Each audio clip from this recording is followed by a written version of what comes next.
All right, I think we are recording. We are. Okay. All right, so welcome, Woohoo. welcome, welcome, and thank you for being here for our third installment of the Mindful and Angry Administrators podcast, Education During the Pandemic. We are at our third session, and we are speaking with teachers who are teaching in a pandemic. My name is Gabrielle. Yay, Yay, for teachers. teachers. Um, my name is Gabrielle Thurmond, and I am one half of the Mindful and Angry Administrators. Gina? My name is Gina Chill Hill, and I am the other half of the Mindful Angry Administrators. And I'm trying to be as mindful as possible. And welcome, Tiffany and Sandra. Thank you for being here. I will pass to whoever would like to go next to do a brief introduction of yourselves. Hello. I'm Sandra. I've been a teacher now for 28 years. Presently, I'm teaching kindergarten. I've been in there for, I think this is my 11th year. But primarily, I've taught just primary grades, kinder, pre-K, and first grade. And 28 years, and never imagined I would be teaching it, during a pandemic, virtually.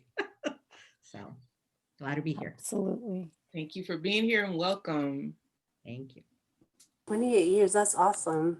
My name is Tiffany. I have been an educator for 4 years, so I'm relatively new to the profession.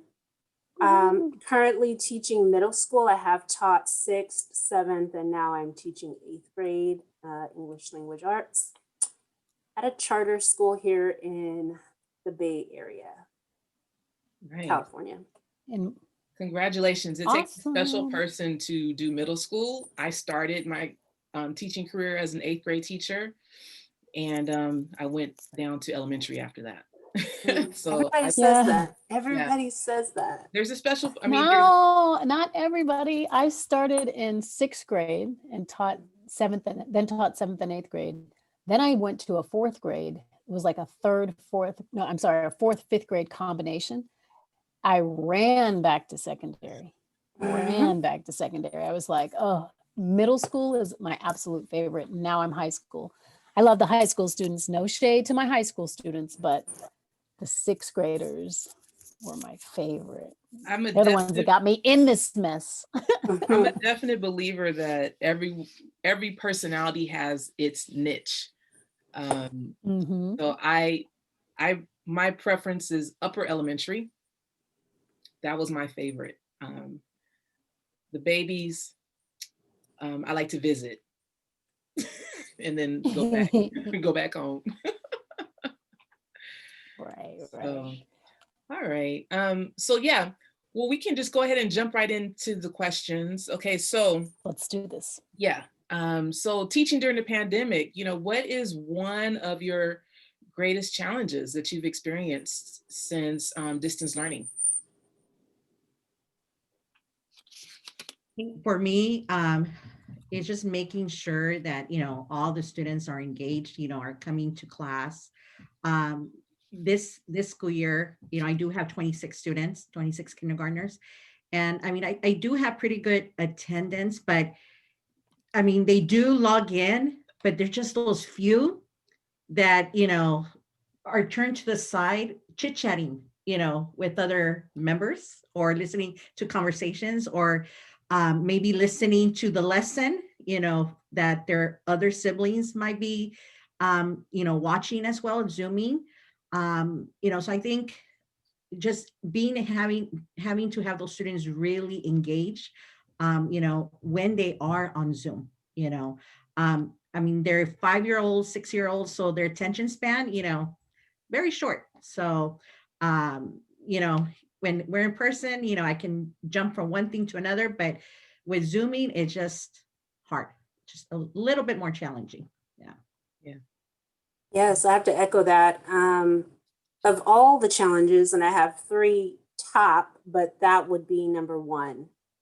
It is difficult I have 28 students in each of my classes, and on a small screen, making, it's hard. And these middle schoolers are at that age where they're self-conscious about everything. They don't want to be on camera. They are, panicked about being on camera. And so engagement is my top challenge as well.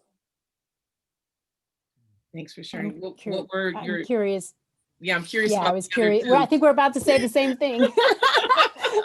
What are the other two? What are the other two? Oh, the other one is family outreach, and like I'm really interested now to look at the podcast that you had with parents, because making that connection with parents in distance learning has been a challenge for me. The other one is Zoom fatigue takes me out at the end of every day.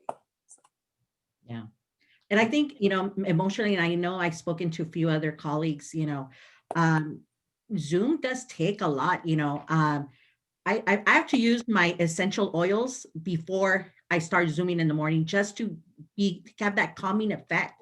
I mean, yes, I've been teaching for 28 years, but it's different. It's like you're in front, like, am I doing enough? I don't know. It's just so many things going through, my head, you know, just to get just mentally prepared, every morning, is taking, a little bit of toll mentally, emotionally, but once I get into it, like, good morning, we're singing and I'm fine. But it's just, that half hour before that, just a little bit, hard.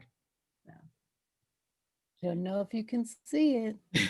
Got Exactly. my lavender on my desk. I know that's right. Keep game, people. Look, that and Essential oils. I just put a and, little bit in my hand. And that and burning Light a candles. candle. Mm-hmm. Yeah. Mhm. Yes, yes. So I guess I think we hear a lot about the challenge. What would you say is working with distance learning? This could be tidbits of wisdom for other folks who are listening and other teachers who might need some tips. But what for you is you're like, that works well and I'm going to stick with it?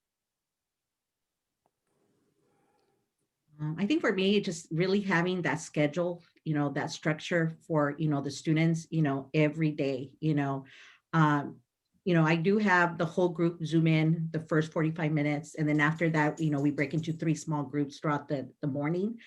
But just knowing that they have that schedule, the parents know, okay, my child's in group 1, group 2, group 3. And I mean, Monday's a little bit challenging because it is late start. So that's the only day that's a different schedule. But I mean, we're on week, 15, 16, I don't know. But every Monday, I still send a remind message to my parents in the morning. Remember, today's late start. We're not starting at 9, starting 9:25. And here's the schedules for the small groups, so just making sure they have that schedule, and even if I have to remind them, I know, some people might say, well, they should know it, they should have it. They should, but it just makes it a little bit easier, just send that little remind message, that, the schedule is going on, as follow. So, this past Sunday, afternoon, almost at the end of our 3rd week of winter break, I sent a message to the parents. I said, just remind you, we're not going to have school tomorrow. It's pupil free day, but we do start on Tuesday at 9 a.m. And again, here comes Tuesday morning, 8 o'clock. Good morning, parents. I just want to remind you, class starts at 9 a.m. today, and just making sure they have that routine and they can follow. So. I think for me, what's working 100% is my systems. When I say systems, I mean like just the kind of systematic approach to teaching right now, and my tech systems for using Zoom, which is Sketch. It's not perfect, but I'm able to communicate with my students over different systems. We're using Canvas right now, which is very helpful, easy, user-friendly for us.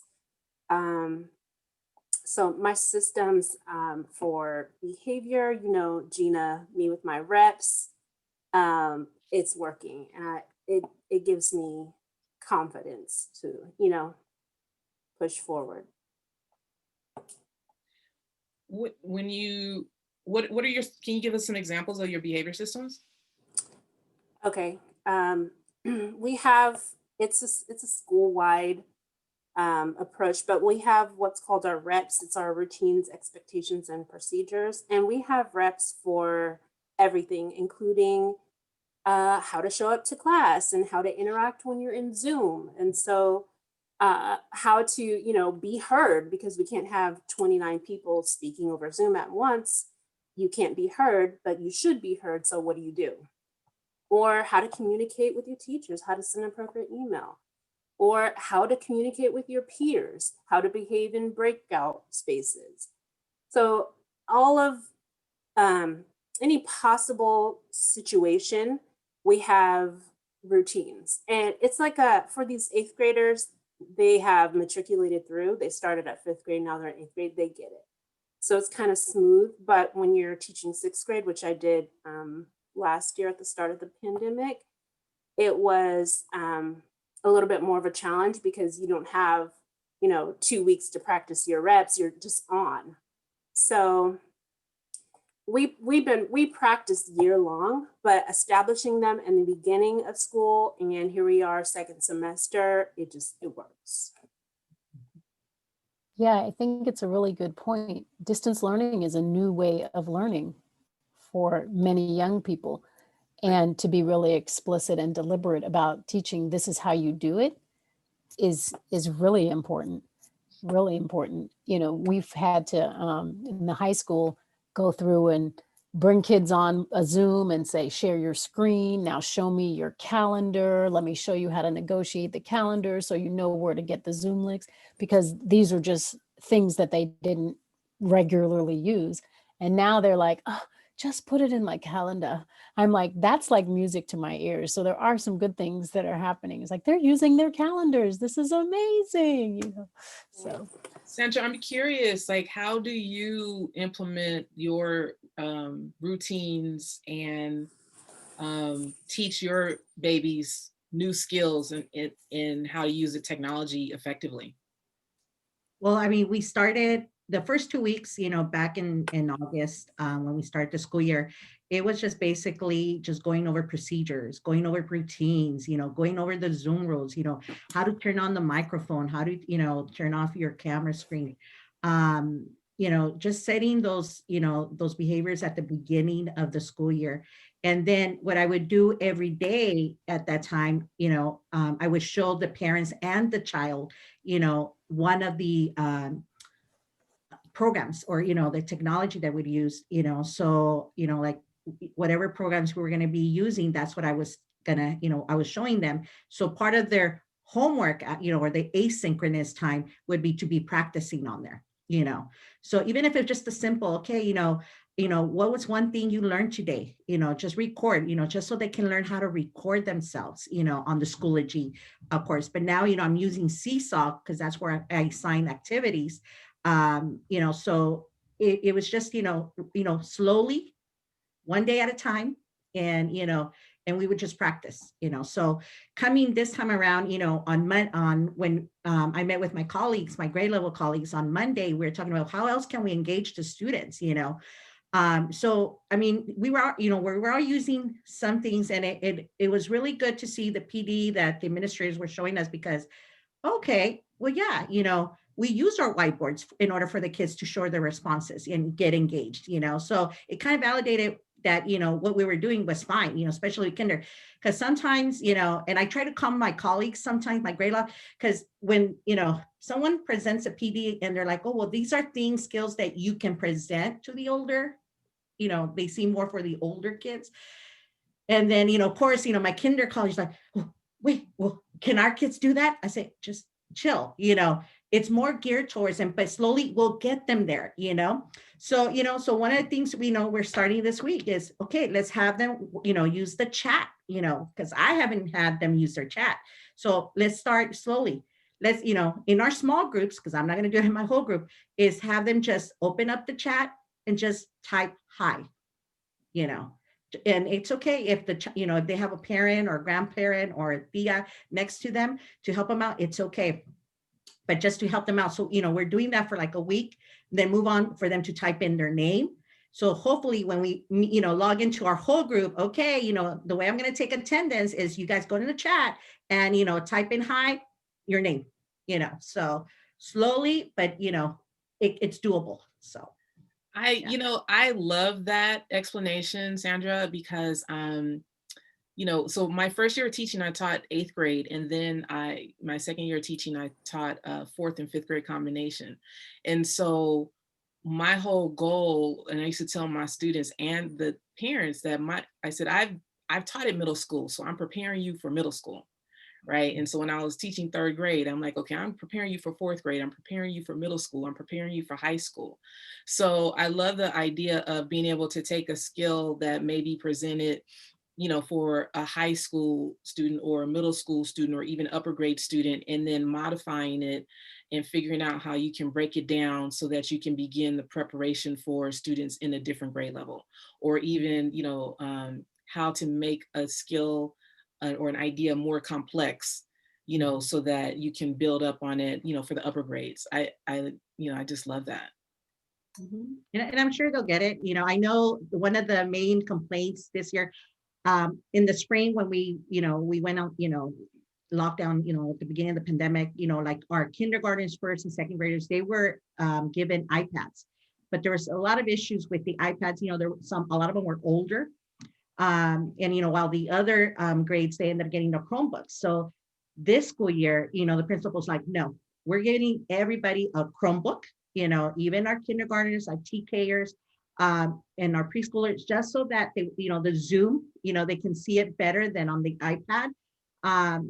So I mean, that's a good thing, that they do have the Chromebook. But the only complaint I've had just from a few parents and kids is, manipulating the mouse track, on the Chromebook. It's hard, and of course, they're still working on their fine motor skills.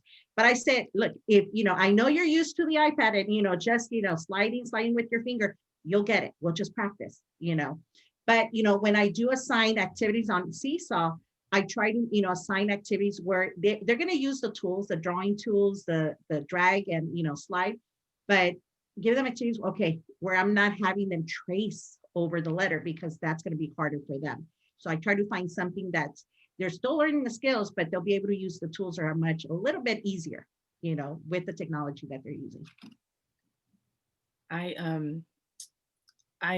want to ask, like, since you have been teaching online, I know you've been introduced to a variety of applications and programs and whatnot. So my question is, like, what's one or two of your favorite applications or software programs that you use on a regular basis, and why? Right. Seesaw, it's, one of the ways that, the children can access, activities that I assign them. And it doesn't have to be my own, there's a whole loads of resources that, other educators have come up with. So if I want to look up on addition, simple addition, activity, I'll just type in kindergarten, math, addition up to 5. And I have a whole screen of activities already there, so it's not like I have to, take a lot of my own time to prep and look up, because those resources are there. So, I thank my colleagues from everywhere, from our district and, the whole country, coming up for these lessons or activities that I don't have to come up, and taking that time. So Seesaw is one of them, it's, I know one of my colleagues, my TK colleague, she's still, a little bit apprehensive of using it. She's like, I said, Maria, when you're ready, I'll help you, but it's the best thing. You don't have to come up with anything. And then, just, the other programs that I do use, because I try not to use a lot, is, what, the district is providing. So for reading, amplify reading, it gets them through the skills. And I think for kindergarten, they really need that foundation, and, which I know they're missing out, that we're not in person. But I think, Amplify reading is really good because it does work on their phonemic awareness skills, not just phonics, but just the phonemic awareness that they really need. So that's something that I assign asynchronous, for them to work on. And then it's not like, the parent has to be there with them because, it's self-explanatory. It directs them as to what they need to do. And, that's one of the things. And the other program that I use for math is Zern, which is also provided by the district. It just follows its number sense. I mean, that's one of the main, areas that, for kinder, they need to work on, in first grade. So it's, one of the things that they can work on. So I try to find things that make it easier for them. Where the parents don't have to stress themselves out if they're not tech savvy, or, they may not know much, they may not have that language, the English language to help them out. But at least, these are simple programs that the kids are able to do on their own. Thanks, Sandra. What about you, Tiffany? In addition to Canvas, which I mentioned earlier that I love using, and we're new to Canvas, that's why it's a big deal to me. Bookshare right now is key in getting text out to students. In my classroom, we have classroom libraries where I have books that they can, take home, read, and we just don't have it. They don't have access to actual books because of, the pandemic. And so Bookshare is super helpful in getting texts out to students. The other one that I love, Teachers Pay Teachers right now. I'm really just focused on books. We are reading books in class, and curriculum around books is available on Teachers Pay Teachers, and I love it. Thank you. Thank you both for sharing. I'm curious how you know that the students are being successful, and what are students saying that they like about some of these tools? Well, for my tools that I mentioned are really for me and to help my practice, but I think it's students having access to the materials is how they benefit. And with, I was going to say Clever, I use Clever, but Canvas, like I said, it's user friendly. My students are able to communicate to me via Canvas. They're also, we're doing, we have a daily assignment, which is like our engagement assignment, and that's the discussion forum on Canvas. And they do it. They do it and they interact with each other on this platform. It's public. And I know some students have issues with posting their work publicly. So for those students, of course, I allow them to email it to me, but discussion is happening. And this is, college kids are doing this, right? And so they need this skill. This is an intro to, things that you're going to use later, but they interact. That's the joy of it for me. They're actually interacting, they're responding to each other. So that's one way I know that they, are benefiting from these systems, these programs. Love it. Love it. For me, I know, they do enjoy it because, like the Zern and the Amplify, yes, they're learning, they're actually, learning the skills, but in a fun way, like if there were video games. So, some of the things, like Zern, they have, activities where they have to push the button, to make the person jump, or, the things fall, so it's interactive for them. It's like a video game, both, both activities. So, and I do see their progress, because I look at the progress, like for Zern every week I see how much they progress, because I just give them a certain time, like, I'll assign them, okay, today do 10, 15 minutes, but I get to the parents, if you want to go beyond, fine, you can do more, even if I don't assign it. And I do see that in some of the kids, where they're actually progressing even more and more. So, that's one of the ways that I do see that they do enjoy some of those programs. So, and I forgot. in terms of books, we do use the Epic program where, they can go and select their own books. Now, for my kids, they're still learning how to read, but the good thing is they have the audio, so they can listen to the stories. They can pick a book, and that's another way, especially to get those books, not physically but at least virtually, to them. One other program I forgot to mention that we're using now is Common Lit, which I love. Tell me a little bit about Common Lit. I'm all into literacy. Common Lit is great because it caters to every age group.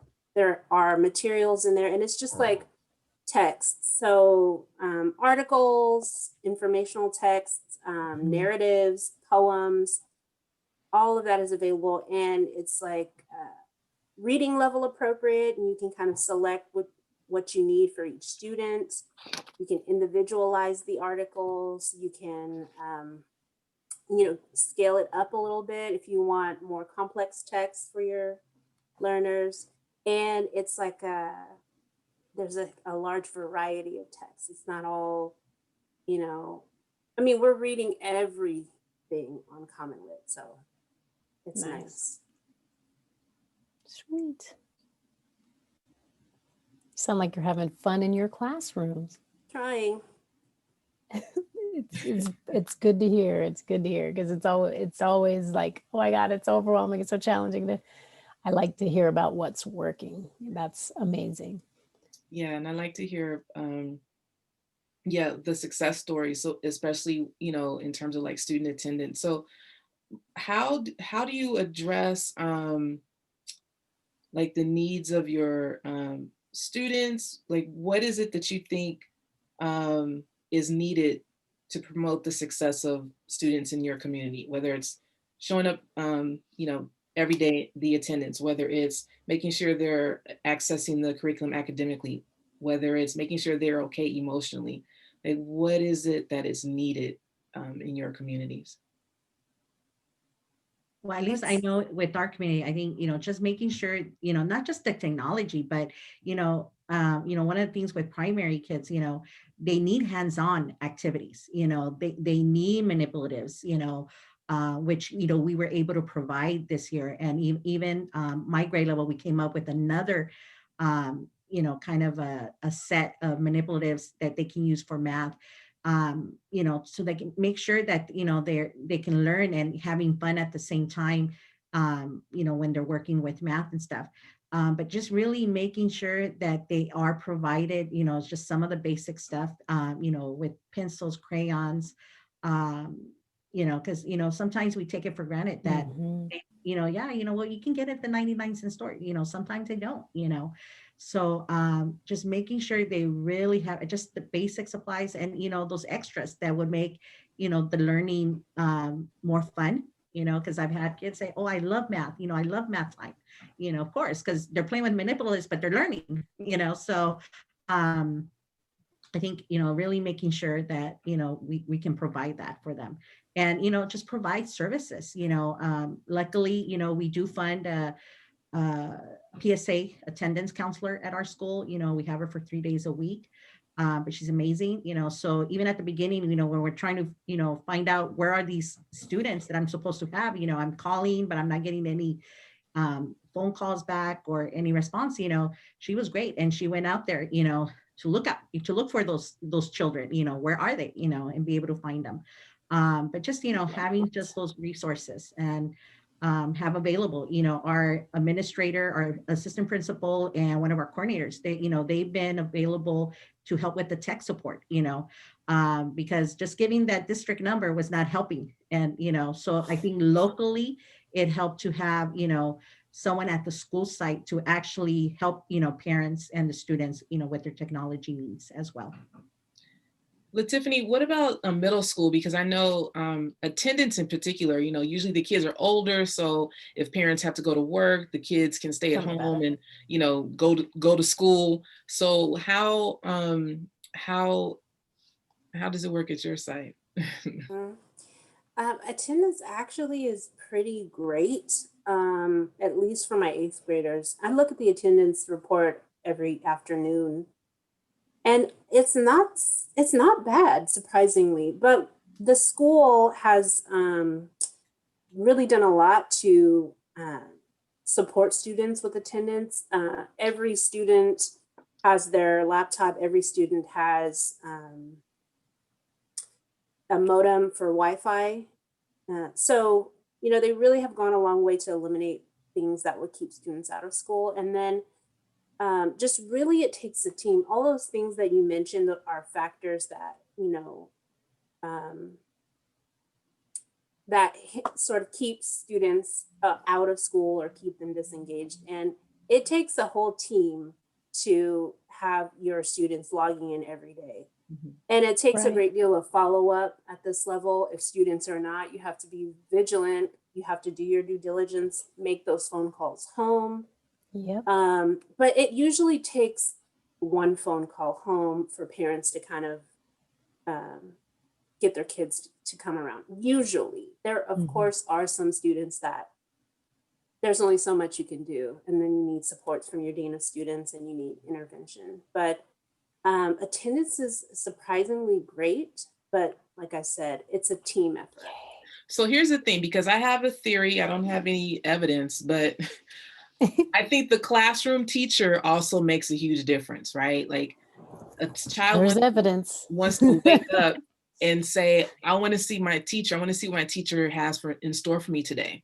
So, you know, I know we're coming down on time, but I want to ask, what's one reason or what's one way you utilize your student feedback to know that, okay, I got to continue this activity or I want to do this again? Like, how do you incorporate your student feedback to guide your lesson planning or activities? Well, I Wait. look to see, what kind of response am I getting, through this, whether is, it could be one of the hands-on activities that I'm doing. Is it working? Do I really see them, engaged or not? I've seen where some kids just sit there, don't really engage. But the minute I put a video, for a brain break, they're up, and they're moving around. So I'm like, okay, that tells me, okay, I got to do more moving around with, some of these students, to get them, so I may do, like a, like a, what do you call it? A treasure hunt or something, just for them to, get them moving, but it'll be something like, okay, let's find something that begins with the letter S, get up and move, just to get them really, into it. Mhm. So.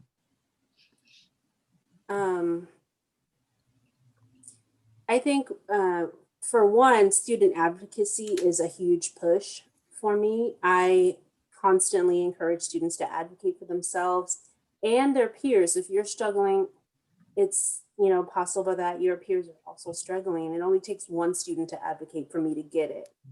But also incorporating things that they like. My children love, they're so dark and they love dystopia and they love, so we're reading about dystopia. We're reading, and they like talking about all the contention that's happening in the world. And I love it. So Mhm. we're putting that into whatever we're doing. We're talking about race, we're talking about politics, we're talking about zombies, if that's the case. But I think they have to see themselves in what they're doing, and that's going to keep them interested. Nice. Thank you for I sharing. know. I'm really curious about just wisdom that you two might be able to partake onto our listeners. I'm curious, what would you say to parents about things they can do to best support their student success? I'm also curious about what you would say to teachers for how to, like, a silver bullet for teachers to best support student success during distance learning.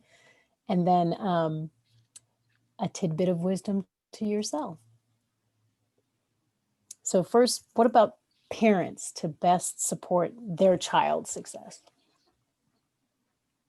I think, whether, even though we're in a pandemic, I would just, let parents know, still hold your child accountable for their learning, regardless that, they're at home, we're not at school, but, you are expected, to Right. log in, whether I work or not, if the parent works, or not, that the child is supposed to log in and have that accountability. I know it's not easy, as a parent. I mean, I have a little bit easier because, I have a college daughter, and, I have a son who's about to graduate, but, I'm still on there, making sure they wake up on time, especially my senior. But, I think just, yes, we're in a pandemic, but let's remember, yes, we have to take in consideration whatever needs our families have, but make sure that they're also making sure that they're holding their child accountable, that that's their job, that they're supposed to learn, even if they just log into Zoom and sit there. I'm happy with that, because at least if they're there, they may not be engaged too much, but I know they're listening. They're probably listening to me. But I think that would be one of the things, for parents. Nice. What about you, Tiffany? I'm just pleading with parents to really hold our school time as sacred time. Like, give your students this time between the hours of 8 and 3 to be in school, even though you're at home, and just prioritize it. And also, I think what I'm seeing is sometimes parents aren't, I don't know, this is why I need parent input as well, but not taking the school year as seriously because we're in a pandemic, but honor the resilience of your child and know that they can still be successful even in a pandemic. If they have a team of support, be part of that team of support. Yeah. Honor the resilience of your child. I'm going to get that on a t-shirt. That's amazing. Yeah. And then to other teachers, this is a challenging time. The politics, the health and wellness, the mental health of teachers and students. I'm scared about how many teachers might actually leave the profession as a result of all of this because it's been so taxing. Tidbits of wisdom for teacher survival during this pandemic. What do you think? I think, as an educator, that, we should rely on each other. Don't feel afraid to seek help. I mean, I know we're all at home, some of my colleagues might have younger kids and I may not want to bother them, but, just a simple text like, hey, how's it going? Can you help me on this? And then, it'll depend on that person, that colleague, how the response is going to be, but, at least to reach out, to each other. Right. On a personal basis, or just, academically, as a work place. But just take it day by day, don't stress yourself out. We're all in it. It's first time ever, we've been thrown into this, and try to keep ourselves as healthy as we can. Awesome. Snap. What about you, Tiffany? Yes, Stay healthy. I would echo that and just say, really choose yourself. I don't see me being an effective educator if I'm miserable. And it helps if you have a supportive admin team, but take care of yourself. Choose yourself in that, knowing your limits. If it's too much, just take a step back, take a day. We have some flexibility, so use it with your we do with your asynchronous and synchronous planning. But take care of yourself so that you can take care of your business. Put the oxygen mask on first. Exactly. Yeah, for sure. Anything else that you want to share that plane ride, y'all. Just burning desires. Anything else that you would like to share? How do you keep yourselves afloat? Oh yeah, it's selves. Yeah, how are you keeping it? You practice what you preach? 100%. Not 100%, but I'm working on it, but even though, like I said, my kids are older, they still need me.